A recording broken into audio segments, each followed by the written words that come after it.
तो हमने इसी डायग्राम में बात की थी कि कॉम्प्लेक्स 1 से आपके प्रोटॉन निकला, वो ऊपर चला गया और इलेक्ट्रॉन पास हो गया towards electron transport chain.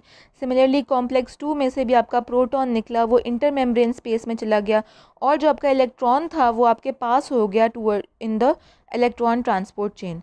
Similarly complex 3 में क्या हुआ कि कॉम्प्लेक्स 3 में भी आपका जो प्रोटॉन था वो ऊपर की तरफ पास हो गया in the inter membrane space, और जो इलेक्ट्रॉन्स थे वो कॉम्प्लेक्स 3 से साइटोक्रोम सी ऑक्सीडेज में पास हुए और वहाँ से वो पास हो गए इनटू द कॉम्प्लेक्स 4।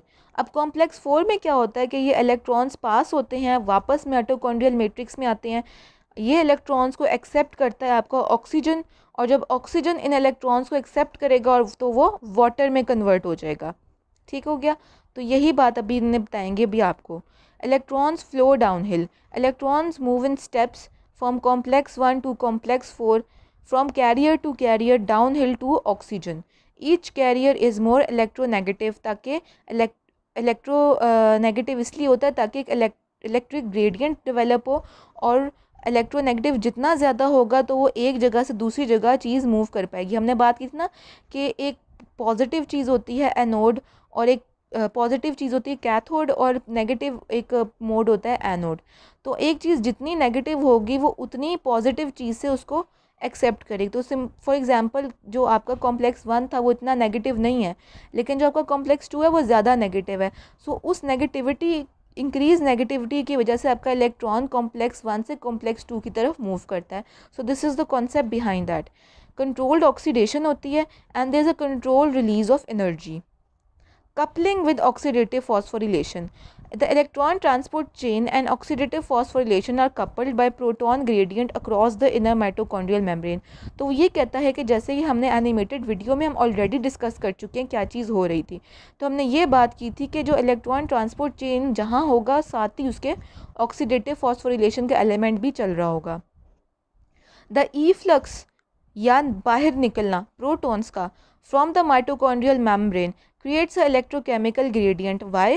बिकॉज आपका जो सारे के सारे प्रोटॉन्स हैं वो आपके इंटर मेम्ब्रेन स्पेस में जमा हो जाते हैं, और उनकी कॉन्सेंट्रेशन इंटर मेम्ब्रेन स्पेस में ज़्यादा होती है compare to matrix. So they have electric gradient and they want to move from a region of higher concentration to lower concentration. This gradient is used by the ATP synthase complex to make ATP via oxidative phosphorylation. Now what is ATP synthase?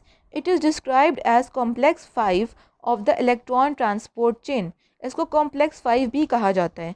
ATP synthase acts as a ion channel that provides for a proton flux back into the mitochondrial membrane.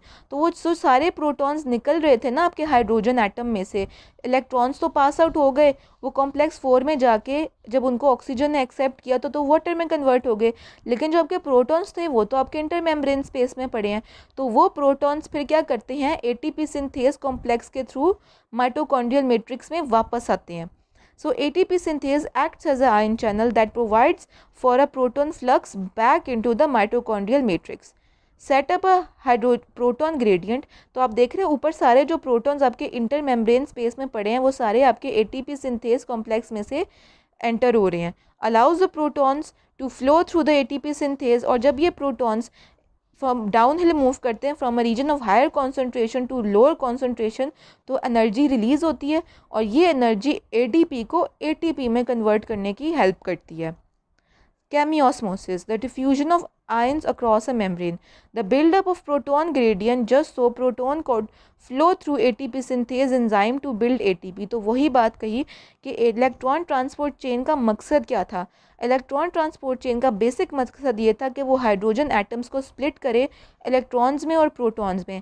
Electrons pass out होकर complex 4 में से oxygen के साथ मिलके water बन जाता है, लेकिन जो प्रोटॉन्स बच जाते हैं जो कि ऊपर पड़े हैं in the inter membrane space, वो उनका एक इलेक्ट्रोकेमिकल ग्रेडियंट बन जाता है ड्यू टू देयर कॉन्सेंट्रेशन, और जब वो सारे आपके एटीपी सिंथेस के कॉम्प्लेक्स में से पास आउट होते हैं तो वे एनर्जी रिलीज़ करते हैं, और वो ये एनर्जी एडीपी को एटीपी में कन्वर्ट करने की हेल्प करती है।